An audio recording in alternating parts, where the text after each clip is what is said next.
My PS1 backlog is freaking huge. There's a lot of games I've played and a lot I keep wanting to play, and some that I've never heard of before and want to keep on discovering what's new for me. There's even games that are huge that I've never played before, stuff like Final Fantasy IX.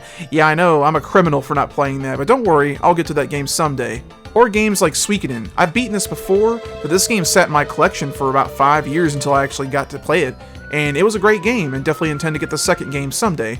And there's also games like Gubble. I got this for $1 at a thrift store in a bargain bin, and it was heavily scratched, and I just kind of bought it and really never thought about it ever again up to this point. I finally actually just played this game all the way through and definitely want to talk about how this game plays. Sit back, relax, let's talk about Gubble for the original PlayStation.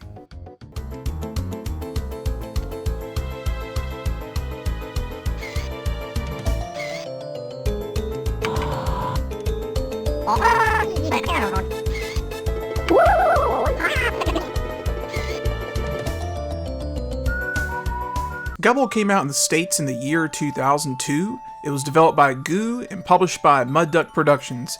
Now, the game came out very late in the PS1 lifecycle. However, this game was made in 1997 by a company called Actual Entertainment. They're not really known for much except the Gubble games. The port was reworked by a company called Goo. It came out in Japan in 1998 first, then Europe got it in 2001, and then North America got it in 2002.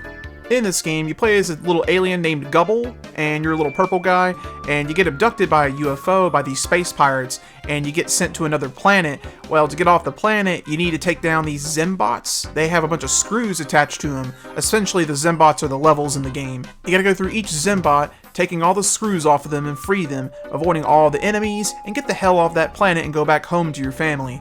Gubble is technically a puzzle game, but it's definitely a maze-like game too, like big games like Pac-Man, as you can see from the footage. The controls are very, very basic. The D-pad will move you up, down, left, right, and the last function you can hover, which is the X button, the circle button, or the L1 button.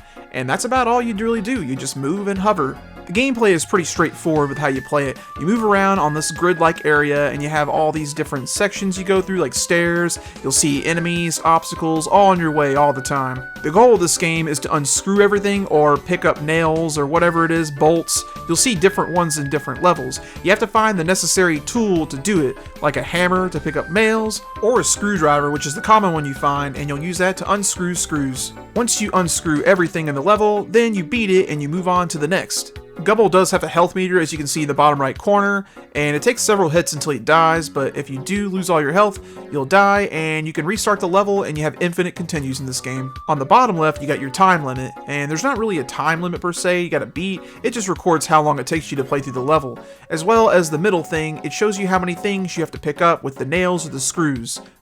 There's a novice and expert mode in this game, and novice mode only lets you play 3 worlds of the game, where expert is the entire game. There's 5 worlds in the entire game, roughly like 10 levels or so per world. You have a hub world, kind of like Donkey Kong Country or Mario World, just not as interesting, and then you start playing the level. The red pedestals are the levels you haven't beat, blue you have beaten. There are pickups in all these levels as well. You can actually pick up health in some of the levels. They'll be like green box things. They'll heal like half. You can also find speed up power-ups, and these will make you go a lot faster for like 5 seconds. There's also time stopping, and this can come in handy, but it only lasts literally like 3 seconds. Some of the mechanics in this game can make it a little easier to get through some of these levels, because there's a lot of enemies around trying to kill you.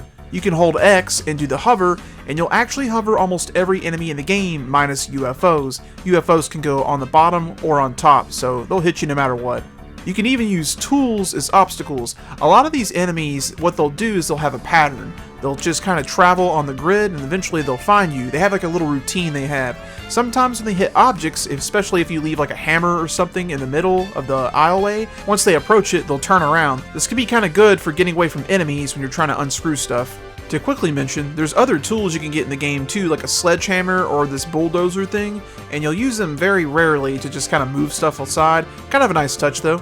There's bonus stages in levels too sometimes if you can find them, and when you do, you pretty much just go to a challenge and you can get your high score up higher if you care for that. There's lots of different enemies in this game though, and all the levels. You got like these normal little robot critter guys, then you got like these flying eyeball things, and then of course the UFOs like I mentioned earlier. There's just a whole lot more variety too as the game goes on, and the levels too.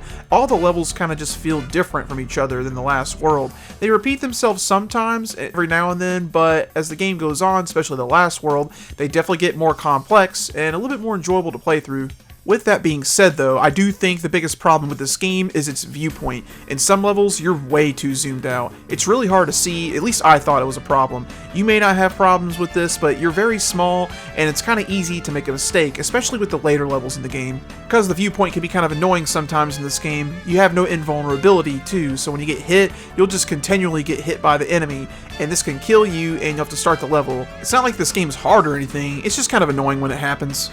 For only being $1 in a bargain bin when I bought it, this game is actually not that bad.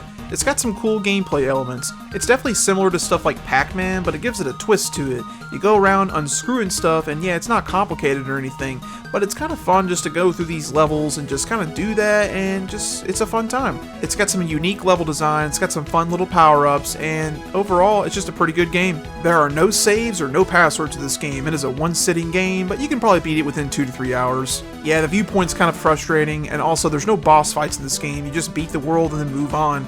And we also have to mention, Gubble himself is freaking weird. He's very annoying and has a very weird voice when he talks.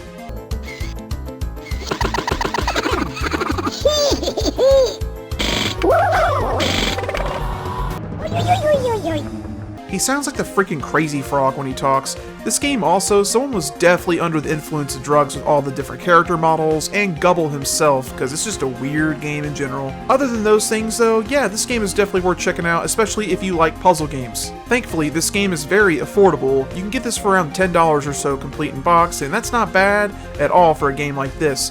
Well, that's all I have to say about Gubble. Leave a comment down below if you got anything to say. Thank you guys so much for watching as always. Y'all take it easy.